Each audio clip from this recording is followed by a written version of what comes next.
Hi, my name is Megan Hollis, and today we're going to be talking about resilience in the job search. So this is a term that gets thrown around a lot recently, considering everything that we're going through as a campus, as a nation, in the world right now. Um, the idea of being able to move through and move past challenges that face us. This is especially important to you as you're going through your job search because you're going to hear no a lot. And we'll talk about some strategies as you go through that.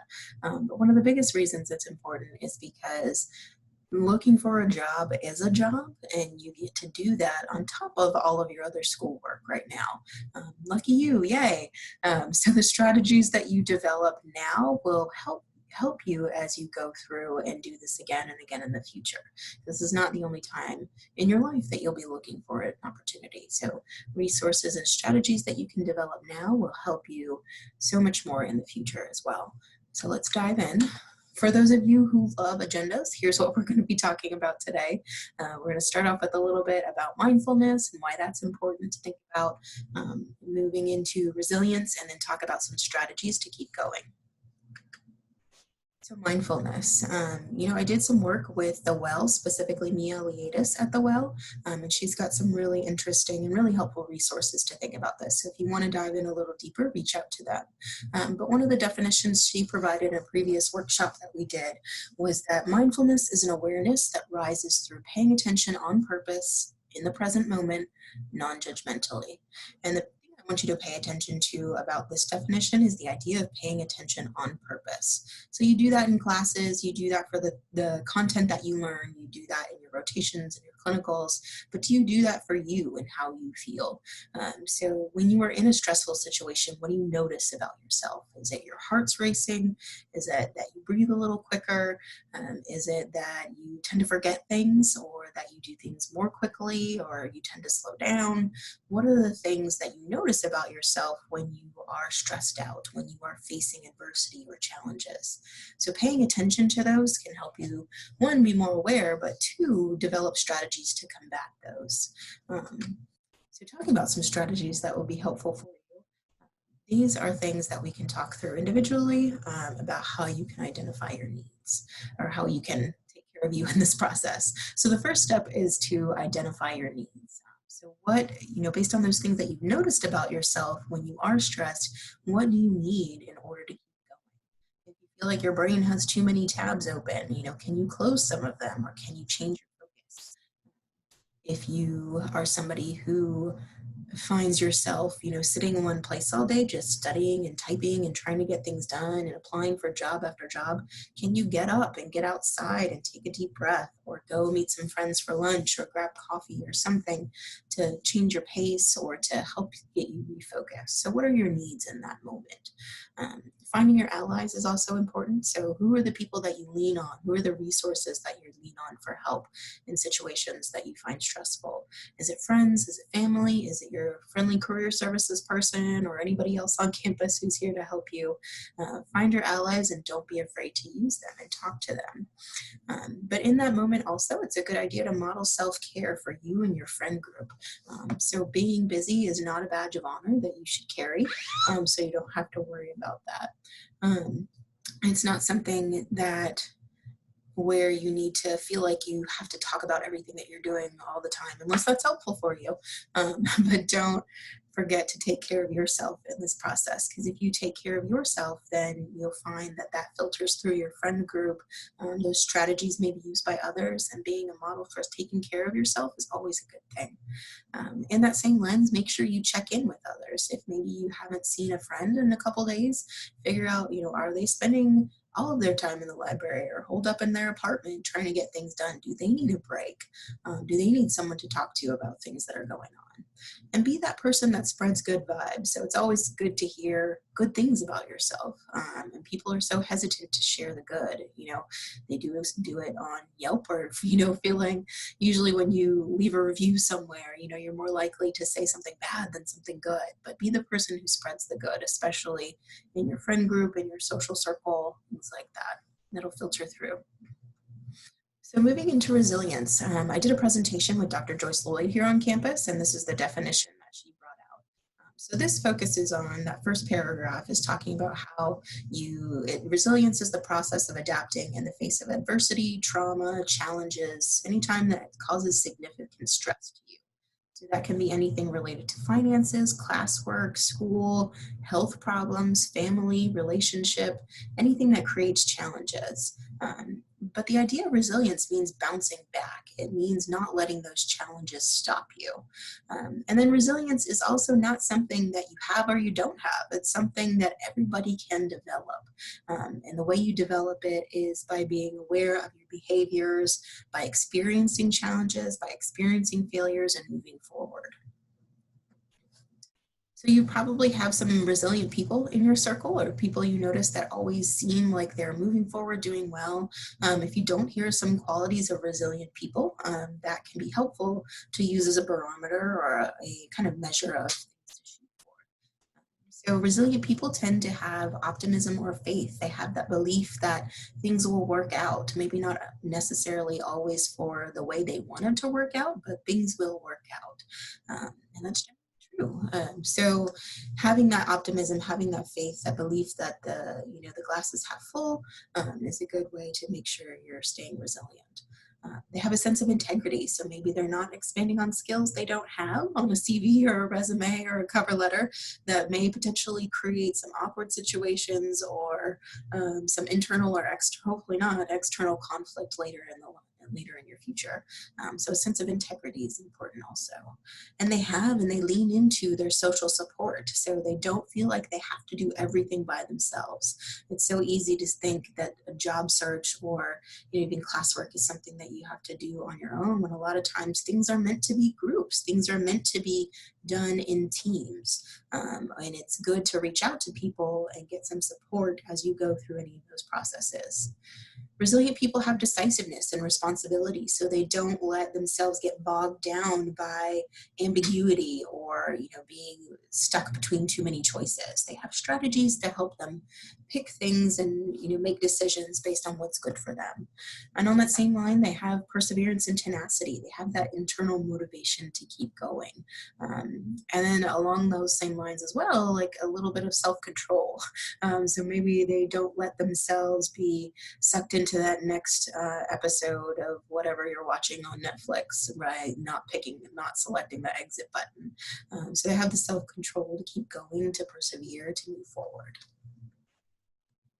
Some things that can get in the way of building resilience are imposter syndrome. That's a huge one. Feeling like you don't belong or feeling like you're the only one who doesn't know something.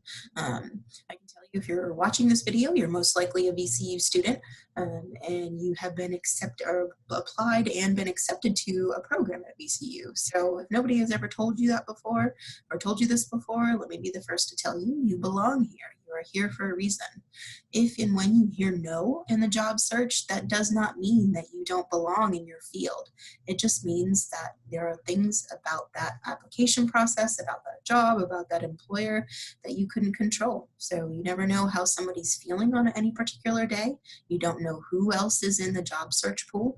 You don't know if their criteria has changed or what specifically they're looking for, if they've posted some vague job description. So being mindful about, things like, feeling like you do belong, and reminding yourself that your skills are valid and you're here for a reason is always a good thing. Failure. You're going to fail. You have failed. Everybody does it. One of my favorite questions to ask in an interview is, tell me about a time when you failed. And when I ask that question, I'm not so concerned with the actual failure. I'm concerned with how that person moved forward. Because I want to know, if you come work for me, are you going to let ambiguity or let challenges get in your way and make you stop? So being able to adapt to failure and challenges are very important. So talking about failure, here are some of mine. I think if we can talk about failures a little bit more, we can normalize the fact that it happens to everybody. Everyone wants to talk about failures, but it happens to everyone. So let's go through my failure CV. Way back in high school, I never made the varsity volleyball team. I am too short to play volleyball, but I loved it. So It was something that had a big impact on me at the time. I felt like a failure because I didn't make the team, my sophomore year when all of my friends were moving up to varsity and I was still stuck on JV. So after that, I quit. You know, maybe it's something that if I had stuck with, it would have had a more profound impact on my life. I still got some good stories out of it, but that was one of the first failures. I was rejected from my first choice college, and I let that affect me for a long time. I ended up going to my second choice, but all those things that happened as a result of that really paved the way for me to be where I am today. Once I got into graduate school, I was rejected from my top 3 graduate assistantships. I was rejected from my first choice internship, and once I got into the job search process, I was rejected a lot after that. But how I bounced back. When I was in grad school, so I bounced back in other ways, but these are some stories that stuck with me. When I was in grad school, I interviewed for an assistantship with career services, and it's never a career that I thought about. But I really connected with people who were there and with the way they love their work. And so that made it exciting for me. And that assistantship paved the way for me to be where I am today. 10, 12 years later, I'm here in career services still because of the people that I met, because of that connection that I valued. And because of that assistantship, I was able to secure a job with that same office before I graduated, which gave me all the skills that I needed, again, to be where I am today. So that rejection turned out to be a good thing because it led me to where I am today. So think about that as you're going through all your failures. If you have gotten what you thought you wanted at that point in time, how would your story be different? How would your life be different? So to help you with doing some thinking about this is a journaling activity that you can do. So if you want to participate in this, just pause the video at this point in time so you can read through the prompt and see how you can do that. So looking at focusing on past experiences and sources of personal strength can help you learn strategies to build resilience. So think back to a time when you faced a challenge at work, in the lab, or at school, and answer these following questions. So what did you learn from that challenge? Did you need to change your plans to overcome that challenge? Maybe you had to apply to a different functional area. Who can you go to when you face challenges? Who's in your trusted circle? And then what strategies have you used to overcome challenges in the past? So again, if you want to do this, go ahead and pause the video so you can write these things down. So some strategies to build resilience. So we talked about mindfulness, we talked about resilience. How do you build this? One way is to recognize the signs of stress. So if you address the things that are stopping you, you can challenge them, you can combat them and move forward. So what stresses you out? Is it just the idea of job searching? Is it the physical clicking of the apply button on an application? Things like that. So recognizing those and being aware of them can be very helpful. Improving your physical health. So, you hear take care of yourself, you hear go to the gym. Maybe you're not a gym person like me. I'm not a fan of the gym. And given what's going on with our country and nation and world at this point in time, maybe finding some at-home videos or something to follow to keep you active might be a better choice. So find things that are helpful for you physically to keep you going. Discover and use relaxation techniques. There's some resources that I'm going to link you to at the end that have some apps to help you do some relaxation. But one of the biggest pieces of advice that I give people when they're going through an interview process, which can be really stressful, is to take a deep breath. And it sounds easy. It sounds way too simple. It sounds like, oh, I breathe every day. Yeah, of course I know how to do that. But if you are faced with a question, and you feel like you don't know what the heck to say, before you answer, just take a deep breath. And usually the answer will come to you after that. So find something as simple as that, find something more complicated than that, find what works for you to relax in a moment and recenter. But also remember, just like the activity we did, remember what has worked for you in the past. You have faced challenges and failures before. So don't discount those strategies that have gotten you through them in the past.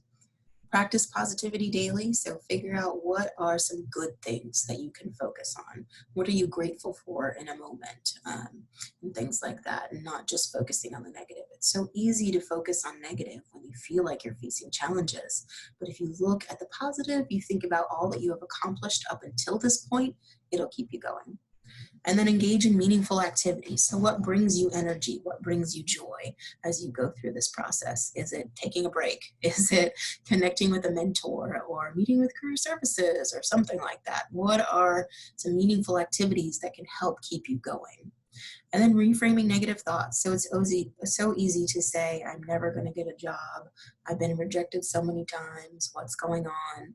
But if you reframe those, they can seem more active. So if you're saying, I'm never going to get a job because you feel like you've been rejected, another way to say that is, I wasn't a good fit for any of those jobs that I've applied for, but I'm going to keep moving forward.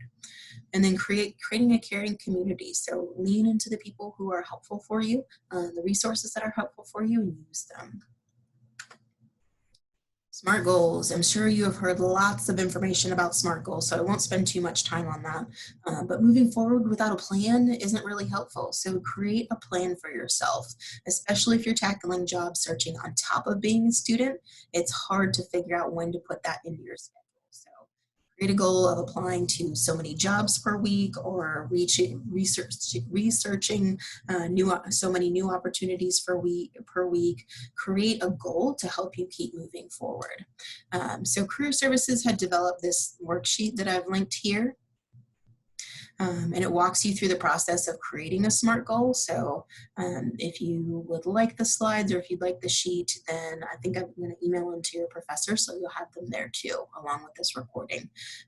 But it just moves you through the process of not only identifying your goal, but figuring out the motivation behind you accomplishing that goal, obstacles and solutions that you might face, details about how you'll accomplish that goal, including action steps, and then spaces where you can further make that goal SMART. So people you can talk to for support, how is it relevant, setting a deadline, and an example of a goal.